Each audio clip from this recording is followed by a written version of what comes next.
Hello, નમસ્કાર વિદ્યાર્થી મિત્રો. પ્રકરણ 2ના આગળના દાખલાની વાત કરીએ. ઉદાહરણનો એક દાખલો કોયડા નંબર 2.9 છે.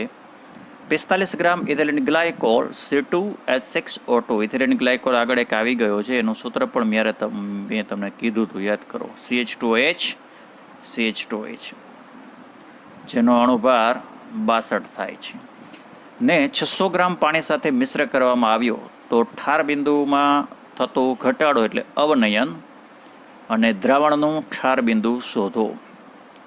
સૌથી પહેલાં તો ઠાર બિંદુમાં થતો ઘટાડો જો ડેલ્ટા TF હોય, કેટલો હોય તો કે મોલાલિટીના સમચલનમાં હોય, એટલે delta TF = KF into M. એમ મોલાલિટી છે. મોલાલિટીનું સૂત્ર W2 × 1000 divide by M2 × W1.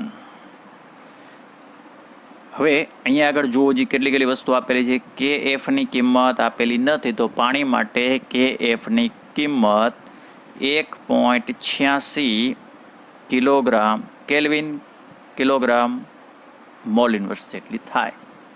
આપેલી ના હોય તો યાદ રાખવાની છે. W2 દ્રાવ્યનું વજન, જો આ દ્રાવ્ય ઇથિલિન ગ્લાયકોલ છે, એ દ્રાવ્યનું વજન છે કેટલું? 45.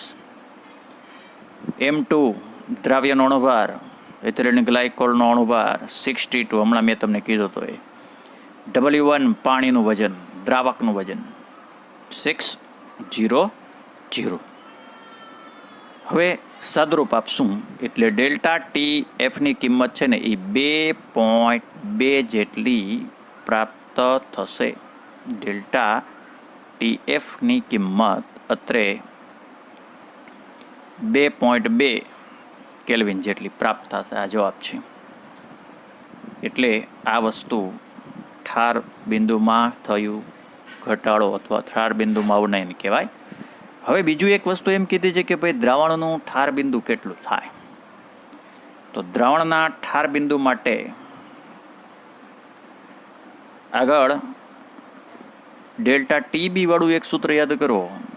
ડેલ્ટા TB બરાબર TB - TB0 એવું આવે.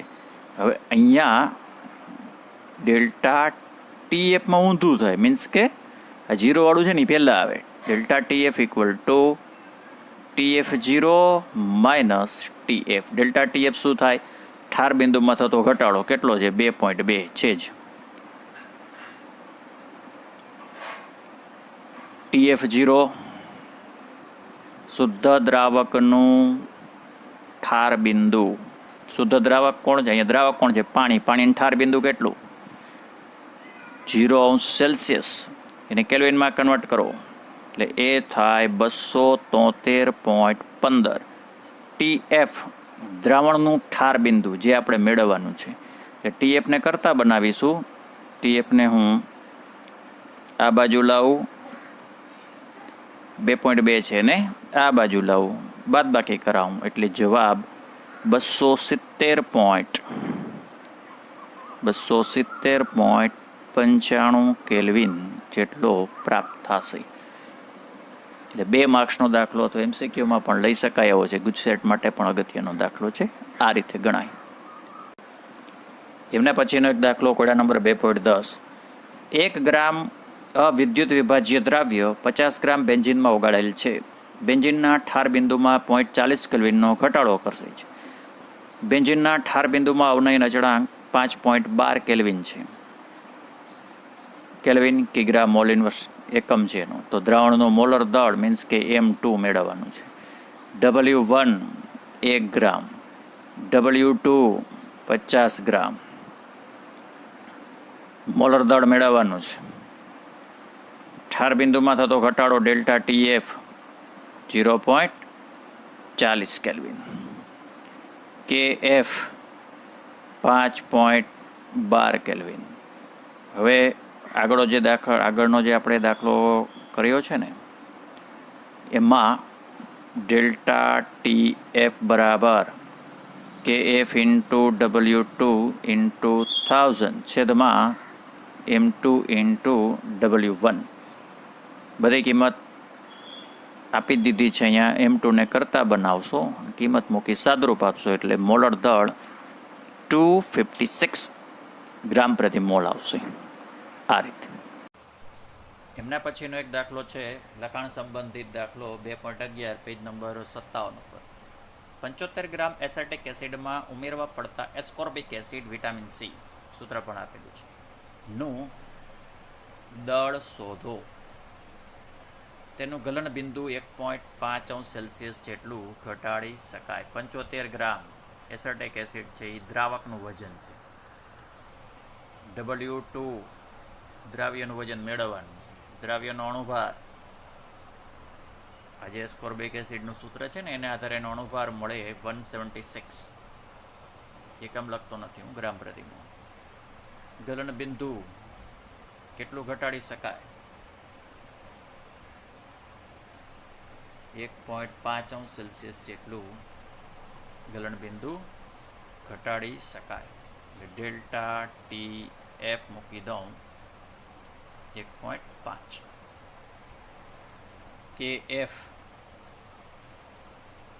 KFની વેલ્યુ અત્રે આપેલી છે 3.9. KF આપ્યો છે ને એટલે ડેલ્ટા TF લેશું. હવે ડેલ્ટા TF વાળું આપણું જે મેઇન સૂત્ર છે ને કયું? Delta TF equal to KF into W2 ગુણ્યા 1000 છેદમાં અણુભાર ઇન્ટુ W1. આમાં W2 ને કરતા બનાવી ઉપર દર્શાવેલી બધી કિંમતો મૂકવાની છે. આમાં પીડીએફમાં જોજો આ રીતે થઈ આપેલું હશે. અને W2ની વેલ્યુ અહીંયા 5.08 ગ્રામ જેટલી પ્રાપ્ત થશે. ક્લિયર? એમના પછીનો એક દાખલો છે સ્વાધ્યાયનો 20મો દાખલો. ખાંડના 5% દ્રાવણનું ઠાર બિંદુ 271 કેલ્વિન છે. જો શુદ્ધ પાણીનું ઠાર બિંદુ 273.15 કેલ્વિન હોય તો પાણીમાં 5% ગ્લુકોઝ ધરાવતા દ્રાવણનું ઠાર બિંદુ શોધો. હવે 5% ખાંડનું દ્રાવણ છે એનો મતલબ એમ થાય કે ભાઈ 5 ગ્રામ ખાંડ 95 ગ્રામ પાણી. ખાંડ માટે હું વાત કરું, ખાંડના દ્રાવણ માટે શું કરશું કે ખાંડનું જે દ્રાવણ આપેલું છે ને એના માટે delta TF equal to KF into molality. ઠાર બિંદુ કેટલું? 271. પાણીનું ઠાર બિંદુ 273.15 એટલે 273.15 માંથી 271 બાદ કરશું એટલે ઠાર બિંદુમાં થતો ઘટાડો મળશે જે આપણને 2.15 મળશે. હવે બાકી જે 5% ખાંડ આપેલી છે એનો મતલબ કે 5 ગ્રામ ખાંડ ને 95 ગ્રામ પાણી થાય એટલે દ્રાવકનું વજન છે એટલે મોલાલિટીમાં આપણે ઉપયોગમાં આવશે. એટલે મોલાલિટીની કિંમત મળી જશે એટલે KF મળશે. આ KFનો ઉપયોગ આ ગ્લુકોઝવાળા દ્રાવણ માટે કરવાનો. પછી કેમ દાખલો ગણવો ને એની તમે હિન્ટ આપું છું. એમાં આ સૂત્ર વાપરવાનું પણ ડેલ્ટા TF મેળવી લેવાનો કેને આધારે? આ KF ઉપર મળે ને એને આધારે. પછી પાછું ડેલ્ટા TFની કિંમત મૂકવાની. ડેલ્ટા TF ઇક્વલ ટુ ભાઈ TF0 માઇનસ TF ગ્લુકોઝના દ્રાવણ માટે. Delta TF equal to TF0 minus TF. Delta TF0 તો આપણી પાસે છે જ પાણી ઠાર બિંદુ કેટલું? 273.15. ડેલ્ટા TF ઉપરથી મળશે અહીંયા અને TF પ્રાપ્ત થશે. હવે જોઈ લઈએ કેવી રીતે ગણીશું. સૌથી પહેલાં ડેલ્ટા TF કેના માટે? ખાંડ માટે. ડેલ્ટા TF મળી ગયો. Delta TF equal to W2 into 1000 into M2 into W1 KF અહીંયા આગળ પાછળ લખું છું.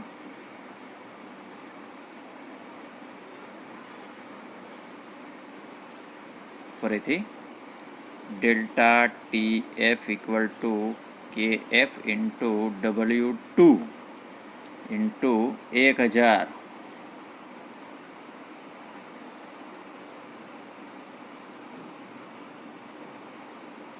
છેદમાં M2 into W1.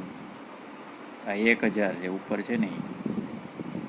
Delta TF કેટલા 2.15 ઇક્વલ ટુ KF ખબર નથી, મેળવવાનો છે. W2 5 ગ્રામ ઇન્ટુ વળી પાછું 1000 આવે છે.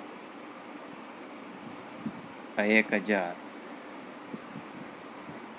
છેદમાં અણુભાર, ખાંડનો અણુભાર 342, C12H22O11, એટલે ખાંડ મીન્સ સુક્રોસ છે. W1 95 95.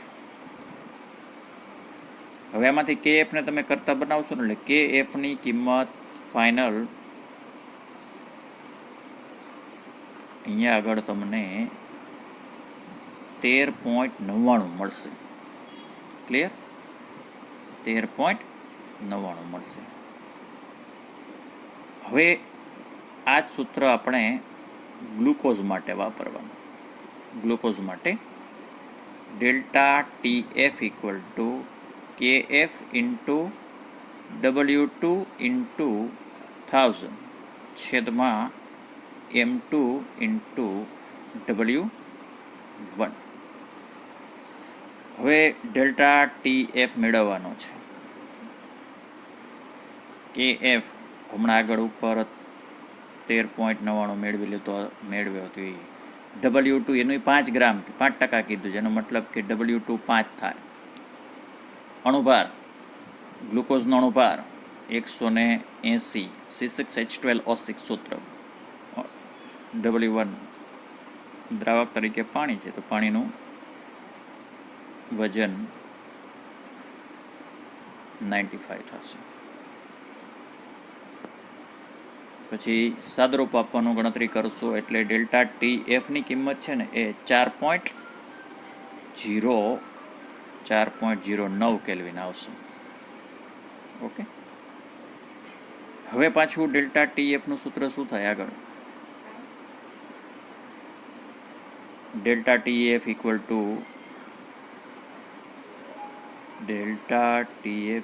Two TF0 minus TF. Delta TF તો આપણે 4.09 મેળવી લીધું છે. TF0 શુદ્ધ પાણીનું ઠાર બિંદુ જે આપ્યું છે 273.15. TF દ્રાવણનું ઠાર બિંદુ ગણો એ તો કીધું છે, મેળવવાનું છે. કિંમત મૂકી સદરૂપ આપશો એટલે TF ની કિંમત અહીંયા આગળ લગભગ 269.06 કેલ્વિન આવશે. અગત્યનો દાખલો છે ખાસ. એમના પછીનો એક દાખલો લઈએ. દાખલા નંબર સ્વાધ્યાયનો જ છે, દાખલા નંબર 21. બે તત્વો A અને B, AB2 અને AB4 સૂત્રવાળા સંયોજન આપે છે. તેમને 20 ગ્રામ બેન્ઝીનમાં ઓગાળતા AB2નો 1 ગ્રામ ઠાર બિંદુમાં 2.3 કેલ્વિનનો ઘટાડો કરે છે, જ્યારે AB4નો 1 ગ્રામ 1.3 કેલ્વિનનો ઘટાડો કરે છે. બેન્ઝીનનો મોલર અવનયન અચળાંક એટલે KF એ 5.1 છે. તો A અને Bનો પરમાણુ ભાર કેટલો થશે? મિત્રો, આ દાખલો માર્ચ 2020માં પૂછાઈ ગયો છે. હવે સૌથી પહેલાં કેવી રીતે દાખલો ગણીશું એને તમને આછેરી હિંટ આપી દઉં કે મારી પાસે બે સંયોજન છે, AB2 છે અને એક AB4 છે. હવે ડેલ્ટા TF વાળું આપણી પાસે જે મેઇન સૂત્ર છે, delta TF equal to KF into W2 into 1000 છેદમાં M2 into W1.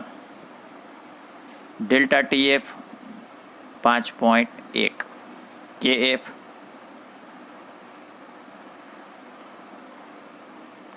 5.1 sorry. Delta TF AB2 માટે જો 2.3 થાય, AB2 માટે 2.3 થાય. W2 AB2 માટે 1 ગ્રામ કીધેલું જ છે. AB2નો અણુભાર ખબર નથી, એટલે M2 છે ને એને બદલે હું લખી નાખું MAB2, એટલે ખબર પડે AB2 નો અણુભાર છે એ. W1 કેટલા ગ્રામ છે બેયમાં? 20 ગ્રામ છે. એટલે આમાંથી MAB2 ને કરતા બનાવી સદરૂપ આપવાનું. એટલે MAB2 ની કિંમત છે ને અહીંયા તમને 110.87 મળશે. એનો મતલબ કે AB2 નો મોલર દળ મળશે. હવે આ જ સૂત્ર AB4 માટે વાપરવાનું છે. એમાં ડેલ્ટા TF કેટલો? 1.3 લેવાનો, આપેલું જ છે, ઘટાડો કરી. WKF તો પેલો 5.1 જેટલો જ લેશું. W2 1 ગ્રામ. MAB4 ખબર નથી, આ MAB4, અને W1 20 ગ્રામ. કિંમત મૂકી સાદુરૂપ આપશો એટલે એ 196.15 ગ્રામ પ્રતિ મોલ પ્રાપ્ત થશે. હવે બંનેના મોલર દળ મને મળી ગયા છે. તો અણુભારનો આપણે અણુભાર કેમ મેળવીએ? યાદ કરો, અણુભાર બરાબર પરમાણુ ભારનો સરવાળો ને, આ રીતે. હવે ધારી લઉં કે એ તત્વનો પરમાણુ ભાર X છે, બીનો પરમાણુ ભાર Y છે. તો AB2 માટે શું થશે? A+2B. AB2 નો અણુભાર, જેને હું MAB2 કહી દઉં. હવે MAB2 ઉપર ક્યાંક મળેલો તો કેટલો? 110.87. 110.87 મળેલો જ છે. એનો તો આપણે જો ધાર્યો છે X+2Y. આને તમારે 1 નંબર કહી દેવાનું.